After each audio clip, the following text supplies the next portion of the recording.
আসসালামু আলাইকুম বন্ধুরা। আজকে আমাদের প্রিয় নবী সাল্লাল্লাহু আলাইহি ওয়াসাল্লাম এর একটি সুন্দর চরিত্র নিয়ে হাজির হলাম। কেমন ছিলেন আমাদের প্রিয় নবী সাল্লাল্লাহু আলাইহি ওয়াসাল্লাম?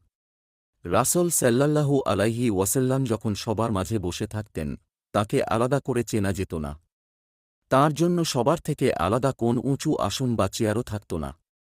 অপরিচিত কেউ এলে তাকে জিজ্ঞেস করতে হতো, তোমাদের মধ্যে মুহাম্মদ কে? সাহাবীদেরকে নিয়ে কোথাও যাওয়ার প্রয়োজন হলে তিনি থাকতেন সবার পেছনে। এমনভাবে সবার সাথে মিশে যেতেন, প্রয়োজন পড়ত তাঁকে খুঁজে নেয়ার। তিনি যখন কারো সাথে মুসাফাহ করতেন, ততক্ষণ পর্যন্ত নিজের হাত সরিয়ে নিতেন না, যতক্ষণ না মুসাফাহকারী নিজের হাত সরিয়ে নেন। কারো সাথে যখন কথা বলতেন, তাঁর দিকে ফিরে কথা বলতেন। বাঁকা চোখে অন্যদিকে তাকিয়ে থাকতেন না। অধিকাংশ সময়ই তাঁর ঠোঁটে লেগে থাকত মুচকি হাসি। দূর থেকে কেউ তাঁকে দেখলে তাঁর ব্যক্তিত্বের কারণে ভয় পেত। কিন্তু তাঁর সাথে মিশতে শুরু করলেই তিনি হয়ে উঠতেন সবচেয়ে প্রিয়। তিনি ছিলেন সবচেয়ে সম্ভ্রান্ত বংশের মানুষ, সবচেয়ে সুন্দর, সবচেয়ে প্রভাবশালী।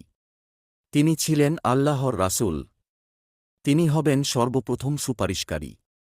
পৃথিবীতে যদি কারো জন্য অহংকার করা জায়েজ থাকত, তাহলে অহংকার করা সবচেয়ে বড় হকদার ছিলেন আল্লাহর রাসূল। অথচ এই মানুষটিই ছিলেন সবচেয়ে বেশি নিরহংকারী, সবচেয়ে বেশি বিনয়ী। সাল্লাল্লাহু আলাইহি ওয়াসাল্লাম।